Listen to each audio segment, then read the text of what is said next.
Varicose veins కి సరైన చికిత్స కోసం సంప్రదించండి ఎవిస్ హాస్పిటల్. నమస్తే రమగారు. నమస్తే జయ. రమగారు, ఏదైనా ఇబ్బంది అనిపించినప్పుడు, కష్టం వచ్చినప్పుడు, సహాయం కావాల్సి వచ్చినప్పుడు మనుషులని నమ్మే కన్నా భగవంతుని నమ్ముకోవటం మనకు ఒక అలవాటు. వెంటనే దేవుడా నన్ను ఈ కష్టం నుంచి గట్టెక్కించు, ఆ, దానికి మనకు తోచని విధంగా కోరికలు కోరేసుకుంటూ ఉంటామండి.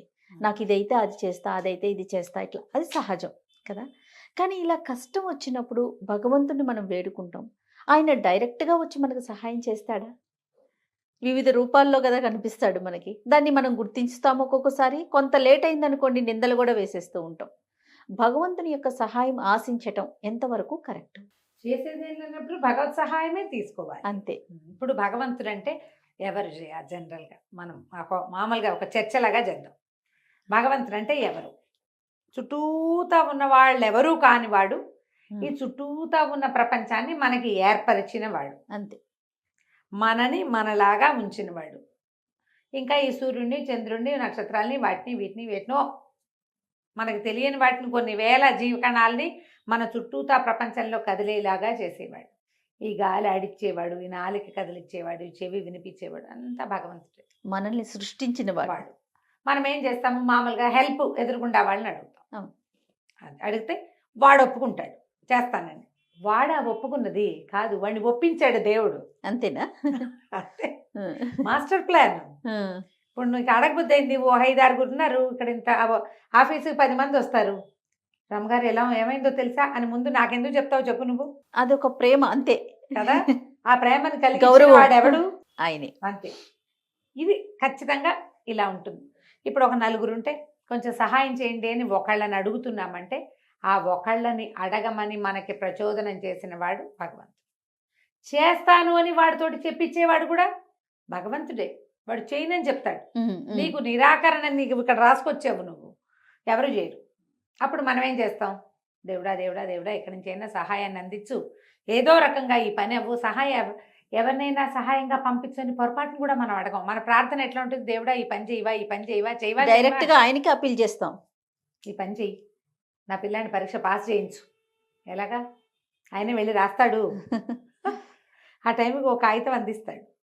అది ఇదే ఆయన ఫోన్లే 34 వచ్చినా ఇంకో 2 మార్కులు వేస్తే పిల్లవేధ పాస్ అయిపోతాడని వేసేస్తాడు. ఆయన మనసులో దూరిపోవచ్చు. లేదా ఆ రోజు పేపర్ ఈజీగా రావచ్చు.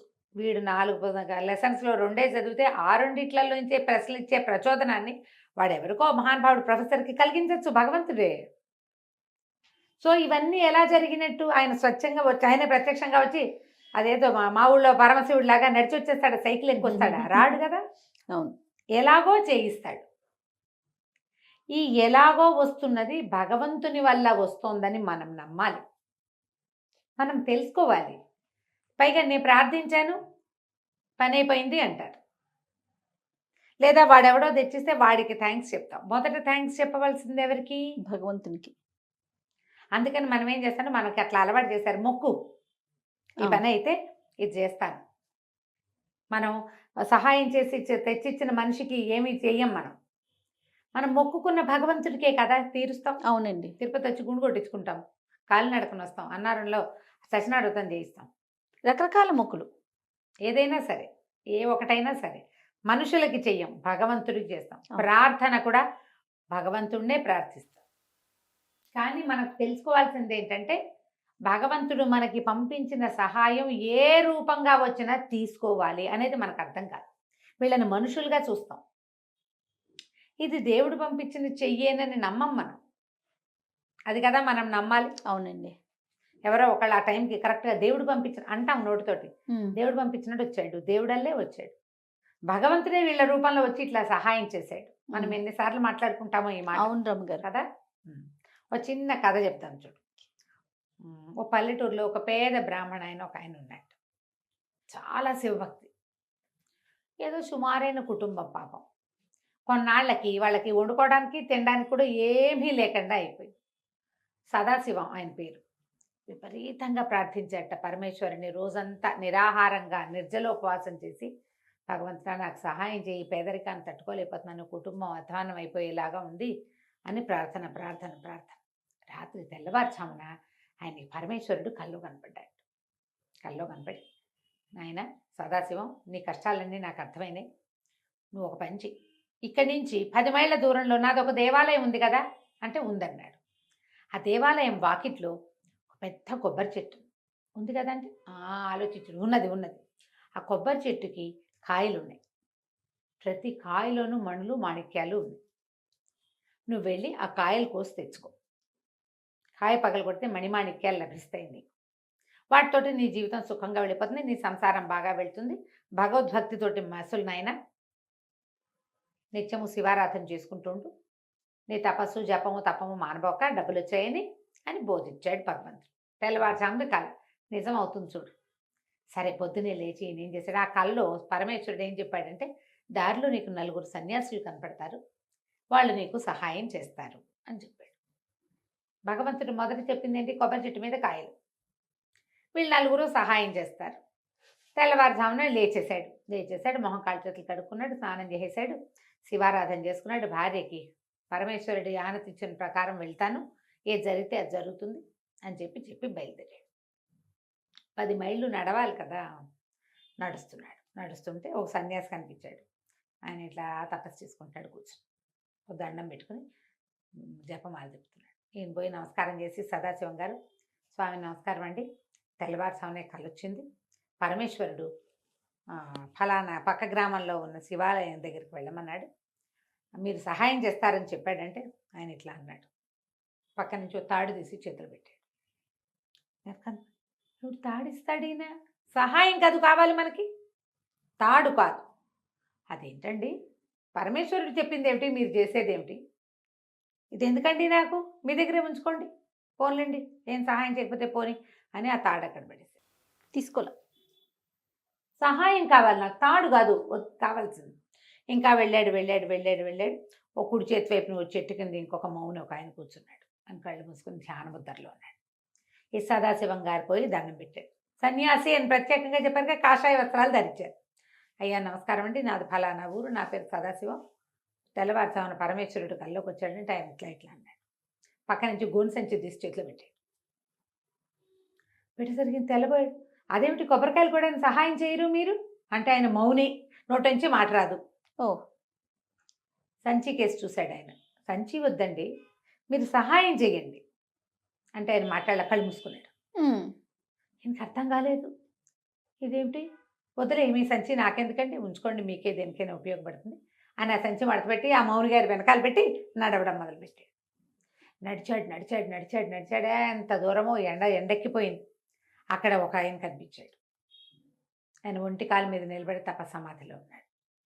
ఈయన పోయి దండం పెట్టాడు. ఫలానా నా పేరు సదాశివం అండి, పొద్దున్నే పరమేశ్వరుడు కల్లోకి వచ్చాడు అనగానే ఆయన ఇలా వేలుతో చూపించాడు. అక్కడ మామిడి చెట్టుకి నిచ్చెన ఆనించుంది. మామిడి చెట్టు ఎక్కమంటారా అన్నాడు. కాదన్నాడు ఆయన. నిచ్చెన, అవునన్నాడు. ఏం చేయను అన్నాడు. తీసుకుపో, నాకు వద్దు నిచ్చెన, ఎందుకు నాకు సహాయం కావాలి, నిచ్చెన వద్దు నాకు. నిచ్చెన వదిలేసాడు. మళ్ళీ నడవటం మొదలుపెట్టాడు. సరే వెళ్ళేసరికల్లా ఒక ఆయన నదిలో నుంచి నీళ్లు తెచ్చుకుంటున్నాడు, సన్యాసి. ఈయన చూడంగానే నుంచున్నాడు. మౌనానంద స్వామి ఆయన కూడా. సదాశివం పోయి ఆయనకి దండం పెట్టాడు. అయ్యా 3 అయ్యారు, మీరు 4వ వాడు. పరమేశ్వరుడి ఆజ్ఞ ప్రకారం సన్యాసులతో మాట్లాడమన్నాడు, సహాయం లభిస్తుందన్నాడు, కాబట్టి మీ దగ్గరికి వచ్చానండి అంటే ఆయన ఇట్లా అన్నాడు. ఆ పక్కనే తాడి చెట్టుకి ఒక గాడిద కట్టేస్తుంది. ఆయన తాడు విప్పి తీసుకొచ్చి ఈయన చేతులు పెట్టాడు, సదాశివం చేతులు. చీచి అని వదిలేశాడు. ఈయన ఏమిటండి, సద్బ్రాహ్మణుడిని నాకు గాడిదని అప్పచెప్తారు మీరు, నాకెందుకండి, సహాయం చేయకపోతే ఎట్లా, వద్దులేండి. ఆయన ఏం చెప్పాడో మీకు, మీకేం అర్థమైందో.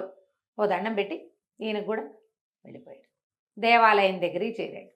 మధ్యాహ్న హారతి వేళ అయింది, 6 గంటలు కొడుతున్నారు, జనం ఎవరు లేరు. దేవాలయానికి ఐమూలగా పెద్ద కొబ్బరి చెట్టు, పైకి తలకాయ చూసాడు, దాని నిండా కొబ్బరికాయలు ఉన్నాయి. ఎట్టా కొబ్బరి చెట్టు ఎక్కేది? సహాయానికి చెప్పిన 4 సన్యాసులు 4 రకాలుగా ఉన్నారు, మాట్లాడరు. ఆ చెట్టు చుట్టూ గిరికీలు కొట్టాడు. ఏం చేయాలో తెలియలే, ఎవ్వరూ లేరు. ఊళ్ళో అర్చకుడు ప్రసాదం ఏవో నివేదన చేసి ఆయన దాన్ని ఆయన వెళ్ళిపోయాడు. పిట్ట పురుగు లేదు అక్కడ. కొబ్బరికాయలు మాత్రం కనపడతాయి, మళ్ళు మాణిక్యాలతోటి. ఈయన పరమ దుఃఖంతో, భగవంతుడు ఎంత అన్యాయం చేశాడు నాకు, చెప్పి కూడా సహాయం అందించలేదే, నా దురదృష్టం అని నడుచుకుంటూ ఇంటికి వెళ్ళిపోయాడు. ఆ, రాత్రి భార్య ఏదో మధ్యాహ్నం పెట్టింది, తిన్నాడు, పడుకున్నాడు. పరమేశ్వరుడి కోసమే జపం చేసుకున్నాడు. తెల్లవారుజామున పరమేశ్వరుడు వచ్చాడు కల్లో. ఈయన గోలు గోలుమని ఏడ్చాడు. పరమేశ్వర, కొబ్బరి చెట్టు అన్నావు, గుడి అన్నావు, కొబ్బరికాయలు అన్నావు, మండలు అన్నావు, మాణిక్యాలు అన్నావు, సన్యాసులు అన్నావు, సహాయం మాత్రం పంపించలేదు స్వామి నువ్వు. ఉమ్, ఏ సహాయం పంపలేదంటే, సదాశివం అంత మాట అంటావా నువ్వు? నన్ను ప్రశ్నిస్తావా? 4 సన్యాసులను పంపించానే, 4 వస్తువులు ఇచ్చారే నీకు, తీసుకోలేదా నువ్వు అన్నాడు. ఆ వాటితో నేనే చేసుకోను అన్నాడు. మరి వాటితోటే కదా నీకు సహాయం లభించేది. నిచ్చెనుంది, తాడి చెట్టు ఎక్కుతావు, దించుకుంటావు, కాయలు సంచిలో వేసుకుంటావు, తాడేసి కడతావు, కడతావు. గాడిద మీద వేసుకుని ఇంటికి తెచ్చుకుంటావు. ఎంత సింపుల్. నువ్వు నీకు సహాయం లభిస్తే అది నేను పంపించిందని నమ్మకండా అక్కడే వదిలిపెట్టేశావు. నీకు ఎట్లా చేయాలి చెప్పు? నేను ఆ కాయలు నన్నే కోసి పెట్టమన్నావా సదాశివం అని అడిగాడు భగవంతుడు. సూపర్. అనేసరికి చెప్పలేసుకుని మర్నాడు మళ్ళీ వెళ్ళి ఈ 4 వస్తువులు తీసుకుని మర్నాడు మళ్ళీ ఆప్షన్ ఉంది. ఉంది మరి భగవంతుడు ఇచ్చాడు. ఓకే. అలా ఇస్తాడమ్మా. చూడండి. రెండో అవకాశం మాకు లభించలేదు అని చెప్పేవాళ్ళు ఎంతమంది ఉంటారో, సెకండ్ ఛాన్స్, థర్డ్ ఛాన్స్ భగవంతుడు ఇచ్చాడని చెప్పేవాళ్ళు ఉన్నారు. ఉంటారా రమణ? 100%. 100%. కాజయ్య నువ్వు గమనించు, హార్ట్ అటాక్ వస్తుంది ఎవరికో, ఇంట్లో ఎవరు ఉండరు, వీళ్ళే గుండె పట్టుకుని హాస్పిటల్కి వెళ్తారు. లెక్క ప్రకారం వెళ్ళిపోవాలి వీళ్ళు, కానీ వీళ్ళకి డాక్టర్ దొరుకుతాడు. సెకండ్ ఛాన్స్ కాదు ఖచ్చితంగా కదా. హాస్పిటలైజ్ అవుతాం, ఎవరో వచ్చి ఈ హాస్పిటల్ కాదు, ఫలానా చోటుకి వెళ్ళండి, ఆయన మంచి డాక్టర్ అని చెప్తారు. ఇక్కడి నుంచి పోయి అక్కడికి వెళ్తారు. ఇక్కడే ఉంటే అక్కడికి వెళ్ళి బతికేస్తారు. సెకండ్ ఛాన్స్ కాదా. పరీక్షల్లో ఫెయిల్ అవుతారు పిల్లలు, మళ్ళీ రాసి పాస్ అవుతారు. సెకండ్ ఛాన్సేగా.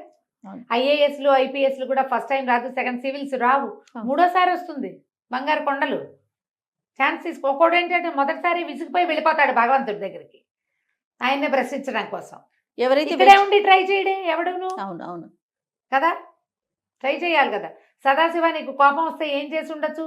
ఇక నిద్రపోకూడదు, పరమేశ్వరుని నా కల్లోకి రప్పించుకోకూడదు, దుర్మార్గుడు దేవుడు అనద్దు, దైవ నింద చేయాలి.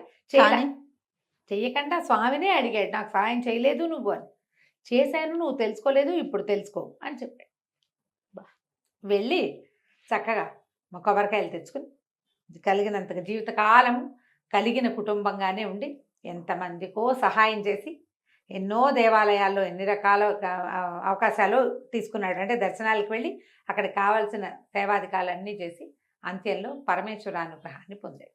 కథ కంచికి మనం ఇంటి. ఎంత బాగుందో రమ్మ గారు. నమస్తే అండి. నమస్తే జయ.